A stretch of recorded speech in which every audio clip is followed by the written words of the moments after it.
Hello, this is Blake, and you're watching the Extremist podcast. I'm here today, and I'm here to talk to you about something that's been on my mind particularly quite often lately, and that's pretty much police conduct, how to handle it if you're the one being pulled over by the police. Now, I noticed that probably one of the biggest problems that a lot of people have is they're afraid that their rights are going to be violated. And I'm going to tell you right now that the number one golden rule that you have to remember when you're being pulled over by the cops is you pretty much both want the same thing. You want it to be over with as quick as possible, and pretty much the best way to do that is to just go along with it. That doesn't mean laying down and taking it up the ass. That just means that there are other ways to handle things, such as police misconduct or a potential crime that may not have been a crime. But that doesn't mean that you couldn't be doing something wrong either. Now, I watch these videos on YouTube all the time where, yes, these police are misconducting. They're, a little bit more brutal than most cops, if not quite. Or they'll say something out of line, or they'll be misusing their power and not understanding the law that they're trying to maintain. But most of the people that are victims of these police crimes are resisting. And that's the number one problem with most of the people, is you can bastardize the cops all you want. That's not going to do a damn thing if if the people are making it hard for them. Of course the cops, if they're already volatile, are going to give you a hard time. So by trying to resist or argue or debate the law with them, you're only prolonging and worsening the situation. And with what police have to go through every day, do you really want to have to deal with that? I wouldn't. See, I've been pulled over on my bicycle, which is like... you would expect someone to get pulled over on a freaking bicycle, but I did. Mostly it was for my light not being on. My current bicycle that I'm riding is my older bicycle, because my new one's out of commission right now. And that one doesn't have a backlight. I haven't been pulled over for that one yet. But my other one did, and it wasn't... the other one could have a light, and it wasn't on yet. I didn't have the battery power for it. And then there was also the time before that where I didn't have it at all. Regardless of when I had the light, when I didn't, whenever it wasn't on there, I had a high chance of being pulled over at night, because night's a really dangerous time to not be having a light. It's not a issue of, oh, it's a crime. It's an issue of, we're trying to protect your ass. And I completely understand. And there was this one time, this is the most noticeable. I technically jaywalked. Yeah, there you go. Pretty much with my bicycle across the street. It was late at night. There was I basically barely passed as the light was turning green to be going parallel to me. So I was in the way of somebody, but I wasn't in the way for that long. Still, I shouldn't have gone when I did. And the cop pulled me over, started to check me. And he said, can I search your backpack? After he asked me the questions, of course. And I went, okay. And that right there, that is one of the things that I noticed that some of the people in these videos are not willing to do. They're like, I don't want you to get my private stuff. I'm like, really? You want to waste their time trying to get a warrant to search your crap because you're a pussy about your privacy? I'm sorry, what are you carrying a dildo or a knife or porn in your frickin' backpack? If you are, then there's something wrong with you anyway.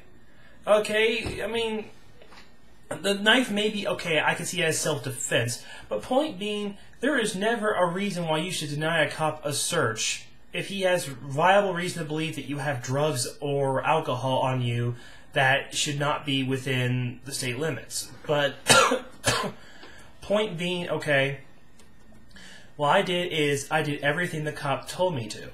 And guess what happens? Even when they're grumpy, even when they're intimidating, they're happy. They're like, okay, well, you did everything we told you to. You gave us your information. You put your hands in the car. You looked at the lights. While we did the search, you didn't do anything stupid. You didn't talk back. You did everything you're supposed to. Routine. got it done quick, wasn't more than maybe 5 to 10 minutes at the most.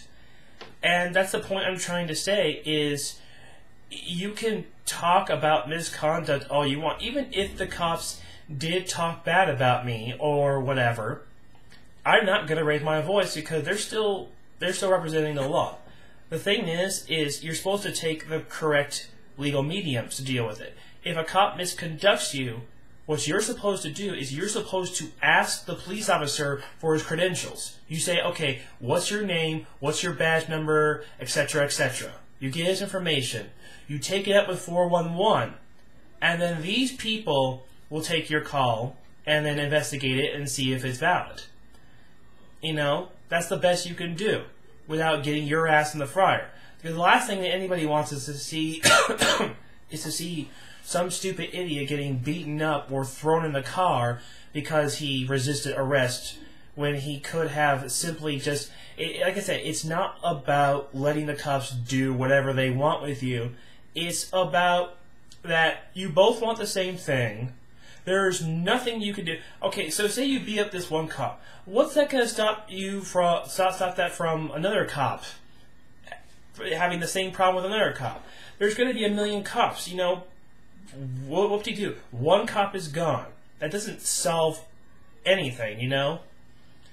Like, the best thing to do is, if the cops are stupid enough to get themselves fired, that's their own agenda.